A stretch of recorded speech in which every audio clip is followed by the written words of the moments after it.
வணக்கம் நண்பர்களே. கொஞ்சம் கேப் விட்டு உங்களை சந்திக்கிறேன். இடையில கொஞ்சம் உடம்பு சரியில்லாமல் போச்சு. இன்னைக்கு வந்து தோனி திரைப்படத்தோட திரைவிமர்சனத்தோட வந்து உங்களை சந்திக்கிறேன். பேரே கொஞ்சம் வித்தியாசமா இருந்துச்சு. பிரகாஷ் ராஜுடைய முதல் டைரக்ஷனல் வெஞ்சர், டூயட் மூவிஸ் தயாரிக்கிறது, இளையராஜா இசை, அதுவும் இசை வெளியீட்டு வந்து கொஞ்சம் வித்தியாசமா நடந்துச்சு. நமக்கு எல்லாத்துக்கும் தெரியும். கான்செப்டும் நீங்க ட்ரெய்லர் பார்த்தோன்னே வந்து நிறைய இம்ப்ரெஸ் ஆனவங்க வந்து நிறைய பேர் என்டி கூட்டு நிறைய பேர் சொன்னாங்க, இது கொஞ்சம் நல்ல கருத்துள்ள படமா இருக்க மாட்டேங்குது, மிஸ் பண்ணிடாதீங்க அப்படின்ட்டு. ஸோ தோனி அதாவதுங்க, அந்த படத்துக்கு உள்ள போறதுக்கு முன்னாடி, விமர்சனத்துக்கு முன்னாடி, நேற்று கூட வந்து ஒரு பையன் வந்து கிளாஸ் குத்தி கொண்டுட்டான்.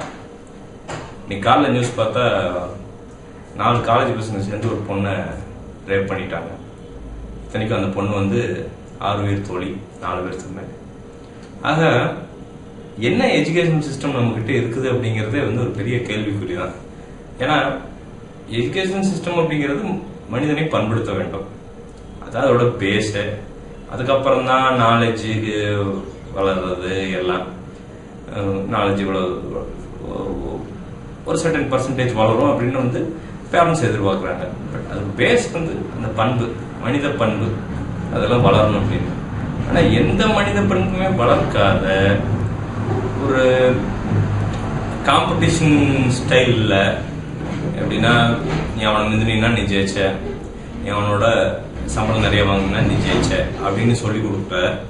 நீ தண்ணி அடிச்சனாலும் பரவாயில்ல, சிகரெட் குடிச்சனாலும் பரவாயில்ல, அப்பா அம்மா உதச்சி அனாத ஆசிரமத்துக்கு அனுப்பினாலும் பரவாயில்ல, ஆனால் நீ சம்பாதிச்சினா நீ பெரியாள் அப்படின்னு சொல்லி கொடுக்குற ஒரு மட்டரகமான ஒரு கல்வி முறை நம்ம தமிழ்நாட்டில், இந்தியாவில் இருக்குது.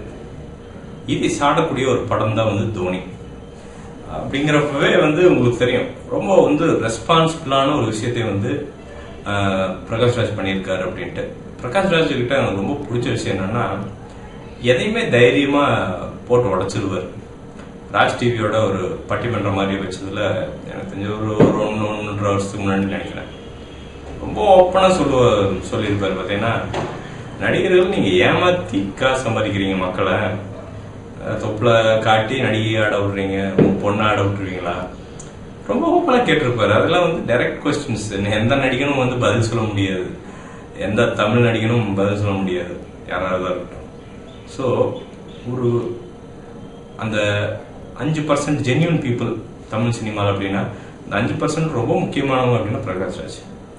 தோனி வந்து ஒரு கூட்டாஞ்சோறு. ஆனா பிரகாஷ் ராஜனுடைய டைரக்ஷனல் வெஞ்சர்ல பிரகாஷ் ராஜ் வந்து அவரை முக்கியத்துவப்படுத்துறது அப்படிங்கிறது இல்லாம, அவரை சுத்தி அந்த கேரக்டர்ல பின்னி இருக்கிற விதம் அப்படிங்கிறது வந்து ரொம்ப சூப்பர்.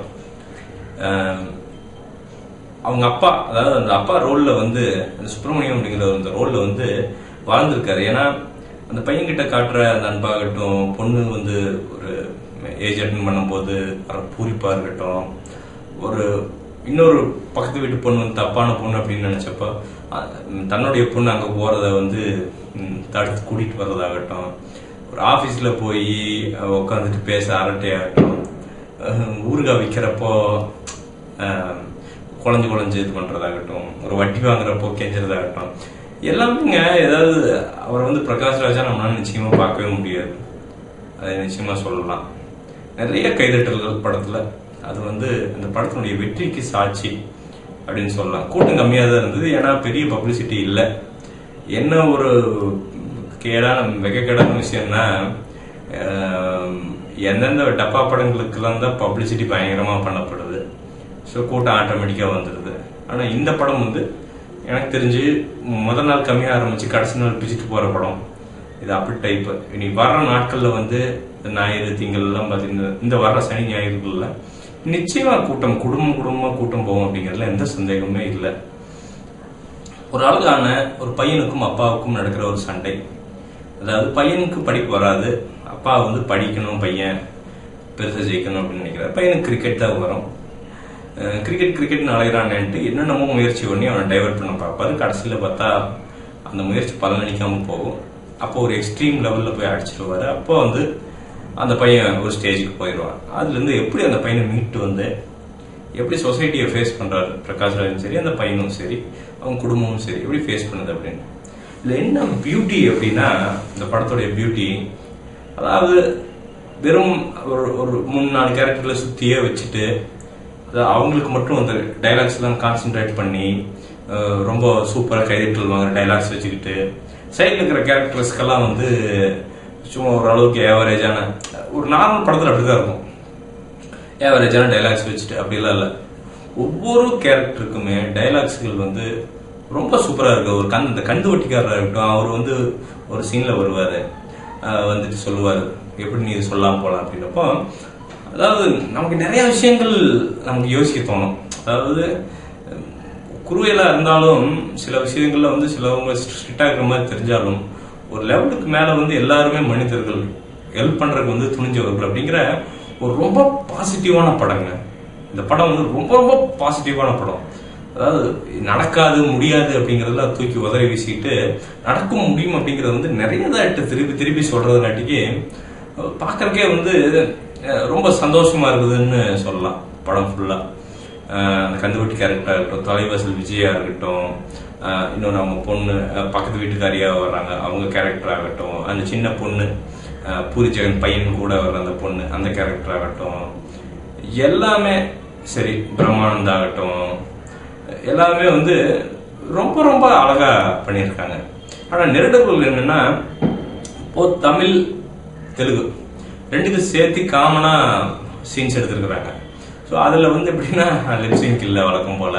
ஸோ அது மட்டும் கொஞ்சம் நெருடல், இந்த சில நிமிடங்கள். பட் அது சில காம்ப்ரமைஸ்கள், பினான்சியல் விஷயத்துக்காண்டி காம்ப்ரமைஸ் பண்ணி தான் ஆகணும்னு நினைக்கிறேன். பட் அது ஒரு பெரிய குறையா வந்து எனக்கு தெரியல நிச்சயமா. பட் டக்குன்னு கண்ணில் படுது அப்படின்னு சொல்லலாம். இளையராஜாவுடைய பின்னணி இசை, இளையராஜாவோட பின்னணி இசை வந்து அப்பாடா அப்படின்ட்டு இருக்குது. ஏன்னா ரொம்ப நாள் கழிச்சு ஒரு தெளிவான பின்னணி இசை கேட்க முடிஞ்சதுல வந்து எனக்கு ஒரு பயங்கரமான மகிழ்ச்சி. இல்லைன்னா என்ன வரும் அப்படிங்கறது நமக்கு தெரியும், அப்படின்னு ஒரு டமால் டிமில் இருக்கும், அந்த பேஸ் வந்து காதை பிச்சு எரிஞ்சிடும். அதெல்லாம் இல்லாம அந்த சூத்திங்கா ஒரு ரொம்ப ஹை குவாலிட்டி இசையை கேட்க முடிஞ்சது வந்து ரொம்ப ரொம்ப ஹாப்பியா இருந்தது. இன்னும் கொஞ்சம் ஆடியோ சிஸ்டம்க்கு நல்லா இருந்திருக்கலாம். தியேட்டர்ல நல்லா இருக்கிற தியேட்டர்ல நீங்க கேட்டீங்கன்னா வந்து உங்களுக்கு அந்த இசையோட இம்பார்ட்டன்ஸ் தெரியும். முக்கியமான சீன்கள்ல வந்து அது நம்மளை வந்து ரொம்ப கரைய வைக்கும் அந்த இசை. பாடல்கள் இன்னும் கொஞ்சம் பெட்டரா இருந்திருக்கலாம். ரொம்ப ஏவரேஜ் டைப் பாடல்கள் தான் இருந்தாலும், அதாவது நம்ம மனசை கலைக்கிற இல்ல மண்டையை தலைவலி வர வைக்கிற எந்த விஷயமே வந்து இசை சம்பந்தப்பட்ட விஷயத்துல வந்து இல்லை அப்படிங்கறதே வந்து பெரிய விஷயம். இளையராஜாவுடைய கான்ட்ரிபியூஷன் இதுக்கு வந்து ரொம்ப பெருசு அப்படின்னு சொல்லலாம். டி கிஷோர் இதுக்கு எடிட்டிங் ரொம்ப அழகா எடிட்டிங் பண்ணியிருக்காரு. சில காட்சிகள் கொஞ்சம் நீண்டுட்டு போற மாதிரி தெரிஞ்சாலும் மொத்த படத்தை பார்க்கும்போது வந்து எடிட்டிங் ரொம்ப நீட்டாவே பிசர்கள் எல்லாமே தெரியுது. குஹன் இதுக்கு வந்து சினிமாட்டோகிராஃபி பண்ணியிருக்காரு. ஒரு யதார்த்தமான வாழ்க்கையை ரொம்ப, இப்போ ஒரு வீடுனா ரொம்ப பெருசா காமிச்சு அது ஒரு மிடில் கிளாஸ் வீடு மாதிரியே தெரியாம பண்ணி அதெல்லாம் பண்ணாம, அது இருக்கிற அந்த சின்ன சின்ன வீட்டுக்குள்ளேயே வந்து நல்ல கேமரா செட் பண்ணி அழகா அதுக்கேற்ற மாதிரி அந்த மிடில் கிளாஸ் ஃபேமிலியை வந்து அப்படியே ரிஃப்ளெக்ட் பண்ணியிருக்காரு. ஸோ ரொம்ப அழகா பண்ணியிருக்காருன்னு சொல்லலாம் குவன் அவர்கள். இதோடைய ஆர்ட் டைரக்ஷன் அதே மாதிரி, ஆர்ட் டைரக்ஷன் ரொம்ப தெளிவா பண்ணியிருக்காங்க. காஸ்டியூம்ஸும் சரி, காஸ்டியூம்ஸ் எல்லாம் ரொம்ப சூப்பர் காஸ்டியூம்ஸ் சொல்லலாம். ஒரு ஏவரேஜ் மனிதன் அந்த செல்போனுக்கு போற அந்த சின்ன டேக் ஆகும் எல்லாமே வந்து ரொம்ப யோசிச்சு ரொம்ப காமன் சென்ஸோட பண்ணியிருக்கிறங்காட்டி எல்லாமே வந்து நம்பக்கூடிய மாதிரி படத்துல இருக்குது அப்படின்னு நிச்சயமா நான் சொல்லுவேன். இதுக்கு எல்லாத்துக்கும் மேல எனக்கு பட்டது என்னன்னா, இந்த மாதிரி ரொம்ப படம்னாலே கமர்ஷியல், காசு, பிளஸ் மைனஸ் ஈக்குவேஷன், நடிகைகள் தொப்புல காட்டுறது, லக்கு, அது இதுன்னு சும்மா கண்ட கர்மாந்திரத்தை சொல்றப்போ, இந்த மாதிரி ஒரு குவாலிட்டியான பீப்புள், பிரகாஷ் ராஜ் மாதிரி அந்த குவாலிட்டியான பீப்புள் வந்து இந்த மாதிரி படங்களை டெலிவரி பண்ணும்போது வந்து எப்படின்னா, மக்களுக்கு வந்து எப்படி சொல்றது, ரொம்ப நாள் வந்து கடையில சாப்பிட்டு திடீர்னு வந்து வீட்டு சாப்பாடு சாப்பிட்டா எப்படி இருக்கும், ஒரு டேஸ்டா இருக்கும்ல, அந்த மாதிரி ஒரு ஃபீலிங்னு சொல்லலாம். ரொம்ப ஒரு ஒரு பாசிட்டிவான ஒரு தாட் வருது தமிழ் சினிமா பத்தி. தமிழ் சினிமா இன்னும் சாகல, பணத்துக்காண்டி எடுக்கிறவங்க ஒரு பக்கம் இருந்தாலும் இப்படியும் மனிதர்கள் இருக்கிறாங்க அப்படிங்கிற ஒரு நம்பிக்கை வந்து மனசுக்குள்ள வருது. ஸோ அதுக்கு வந்து பிரகாஷ் ராஜ் வந்து ஒரு பெரிய சல்யூட். எப்பவுமே பிரகாஷ் ராஜ் இனியும் கண்டினியூவா இது மாதிரி எதனா ஒரு மெசேஜ் வச்சு படம் எடுங்க, தப்பே வராதுன்னு நான் நினைக்கிறேன். ரொம்ப பெருசா நம்ம பொருட்செலவுகள் எடுக்காட்டியும் ஒரு அளவான பொருட்செலவுல நல்ல கருத்துக்களோட படம் வர வேண்டிய காலகட்டம் இது. ஏன்னா நம்ம சொசைட்டி நம்மளை விட்டு, இளைஞர்களை விட்டு கை நழுவி போயிட்டு இருக்குது. அதாவது நாம் வாழ்ந்த இந்த கலாச்சாரம், நாம் கட்டுக்கோப்பாக இருந்து நம்ம யோசிச்ச விஷயங்கள் எல்லாமே இப்போ போயிடுச்சு. காசு தான் பிரதானமா இருக்குது. ஆக இந்த மாதிரி படங்கள் வந்து இன்னும் நிறைய வரணும் அப்படிங்கிறது என்னுடைய இது. ஆரம்பத்தில் நேரில் இந்த படத்திற்கான என்னுடைய ரேட்டிங் அப்படிங்கிறது வந்து 3.75 தருவேன். ஏன் அப்படின்னா இந்த படத்துடைய மொத்த மேக்கிங்கும் சரி, மெசேஜும் சரி, இந்த எலிகன்ஸும் சரி, மூஞ்சி சுடிக்க வைக்காததும் சரி, ஒரு ஃபேமிலியோட ஒரு ஃபேமிலி ஆடியன்ஸ் போய் உட்காந்து பார்க்கறதுக்கு இதை விட ஒரு பெஸ்ட் படம் எனக்கு இது வரைக்கும் வந்ததா தெரியல இந்த வருஷத்துல. ஆக ஃபேமிலி வந்து ரொம்ப லவ் பண்ணுவீங்க. ஒரு பசங்களோட போய் பார்க்கறதுனா ரொம்ப பிடிச்சி போகும் உங்களுக்கு இந்த படம். அவ்வளவுதான் இந்த படத்தை பத்தி.